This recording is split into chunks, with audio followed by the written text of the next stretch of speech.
or see what's not being done. Exactly. And then you can execute on that yourself. Exactly. That's dope. That's dope. Now, what makes you do this? You know what I'm saying? What makes... Hey, hey,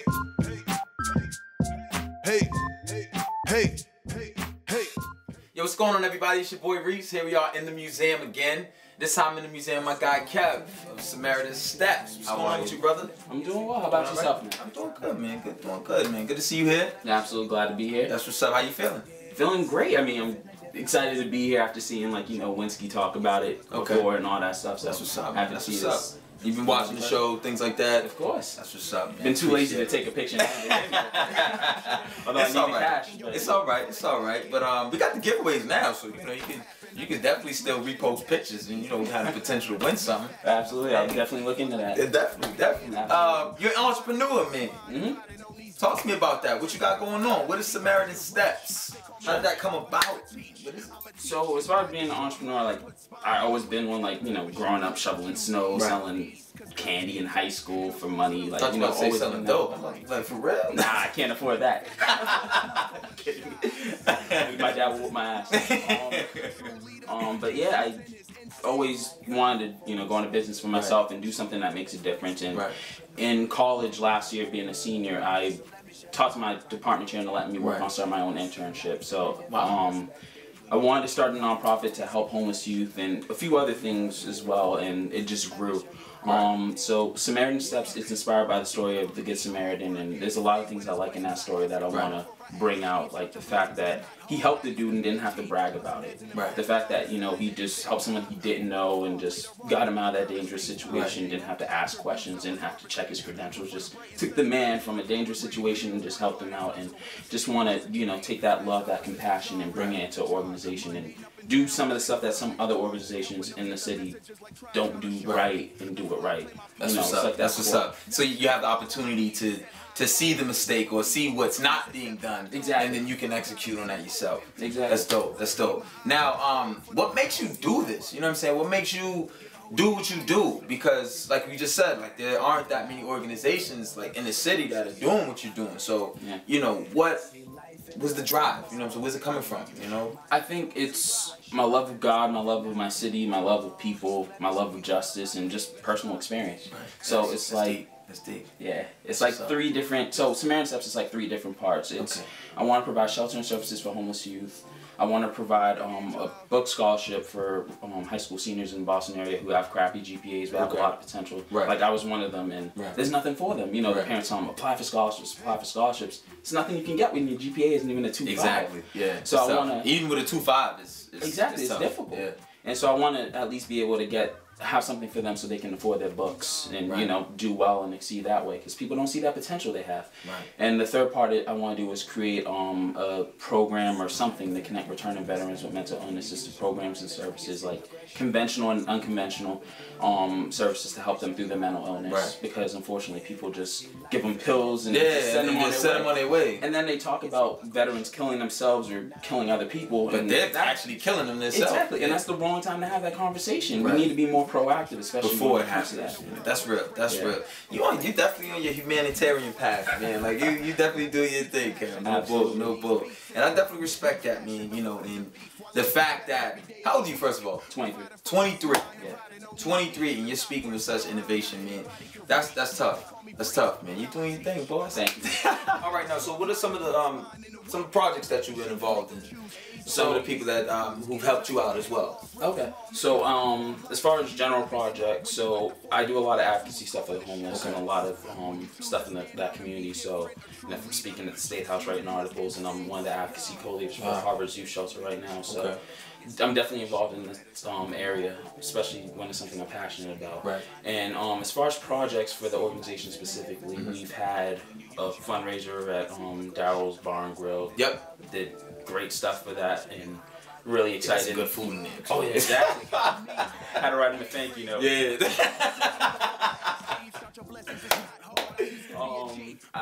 So let's see, what else did we do? So we also December, so late November. One thing that I found out talking with a lot of homeless people downtown is that a lot of cops throw away their blankets and stuff like that, and that bothered me. So that led me to do two things. Yeah. So I pretty much started I wrote a letter to the mayor, and actually I called the office, didn't get anywhere. Had to call him out in a public meeting. Wow. Got his information, and I sent him a letter. So hopefully that does something around police brutality towards the homeless, because that's technically is brutality. And the ironic thing is, I went out. You remember that Eric Garner, Michael Brown protest in November? Yes, sir. The one. Yes, sir. So I went to that one and I left. So after this was like 11 or so, I went to work, went to the protest, and went home. That night, like, there were cops throwing away blankets, kicking homeless people out of spaces, and I'm like, didn't you just see the march? The march was just about police brutality. Like, what are y'all doing? So that's crazy. That drove me insane. And one thing I wanted to do is in November, we also started our Love Your Neighbor campaign. So what our first kind of thing was a winter clothes drive. So it was something I started out of the blue. I'm like, hey, let's just raise some, get some blankets, get some jackets, drop them off to the homeless. I was pretty surprised by the turnout. So a lot of people were excited. We ended up raising over $13,000 worth of clothes. Wow. So I have a room this big just full of clothes. Wow. I had to organize myself. That's what's up, man. And we also passed a lot of the stuff out, like jackets and blankets and stuff, personally to the homeless in Harvard Square downtown. So now, is that still something that people can still contribute to? Can people still? People could. It's just right now it's just a one-man thing. And right. You don't want to be overwhelmed. I get what you're saying. I boxes still in my trunk. I moved dead bodies to put more bags of clothes in. It was stressful. That's what's up. That's what's up. And now you doing your thing. Now, can we get a sneak peek of what 2015 is gonna look like? What you got coming down the line, or even after 2015 and beyond? Oh, beyond. I already thought about that. So, as far as 2015, what we want to do is we have a fundraiser coming up. We started a business relationship with the Celtics organization, so we're selling tickets, and we get a portion of the tickets. Okay. So that's for the April 1st game against the Pacers. Oh, let me know so I can buy a ticket. Absolutely.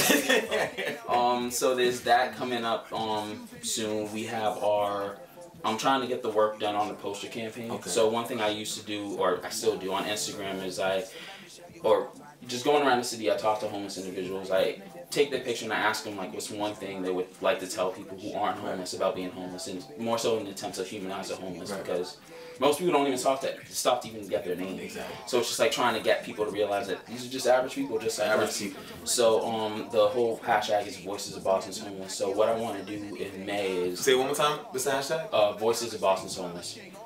So what I want to do is I want to take the quotes, or a few of the quotes, not all of them, put them on posters and just stick them around the city, just places where homeless people usually are, places, statues, just random places. Because I think, one thing I realized just looking at the Feed the Children people and those I'm a Girl people downtown is people don't like when you talk to them about something. People don't like that feeling of being preached. Exactly. It's much better for people to find out. To do it on their own. Exactly. Because people are going to find out, they'll be like, wow, I've seen this poster. Because it feels like you're being hustled. You know what I'm saying? Because I see them all the time. And I tell them, no disrespect, but I'm going to work. Things like that. But now if I see what you're talking about, if you got quotes and, a picture of the homeless guy, his name or whatever, you can better understand that person. You might feel a little bit different in that situation and take it okay, you know what? This is information that I'm, looking for on my own. It found me, as opposed to, chasing me down and trying to pressure me to do this and that. Exactly, and that's a good idea, man. And I'm not trying to get money out of people. Right, it's not a scam or nothing. Yeah, exactly. I just want people to realize that these are actual people. Right. I mean, unfortunately, with the homeless situation, some people think you could throw money at them and that solves the problem. You see people just drop the dollar guilty and run to the train. And sometimes, me personally, I don't feel like that's always the best solution. Right. And sometimes, just a lot of them appreciate just having a conversation with them. I've had 30-minute conversations. I had one before I got here. Just talk with them, and you don't have to give them money. Exactly. And some of them, unfortunately, would use the money for drugs and other stuff. And, that's why you have a conversation. If you want to get them something to eat, you can do that. Exactly. Just you don't have to give them cash to make a difference. There's so many other ways to do that. That's dope. That's dope. That's what's up, man. As far as other projects, still working some stuff out. Probably talking to a few of my friends who do PR. Probably figuring some other stuff out, and even beyond Samaritans Steps. I'm up 2 in the morning. The entrepreneurial curse. And no sleep, man. Oh, of course. Sleep deprivation. I know it's unfortunate. But yeah, even beyond, I want to maybe like after Samaritans Steps is fully established, I want to open a school for young entrepreneurs in Boston, because there's not they have match for media and technology. You have the Boston Arts, you have O'Brien's for science and math, but there's nothing for those kids who don't fit in, who math and science might not be their thing, who are passionate troublemakers, who need to channel that energy towards something else. Yeah, you're right. There's nothing for them, and then it's like working in the detention center. Like you see a lot of these kids who sell drugs and all that stuff, and it's like you're brilliant. You have business skills. You have more business skills than most people trying to start a business.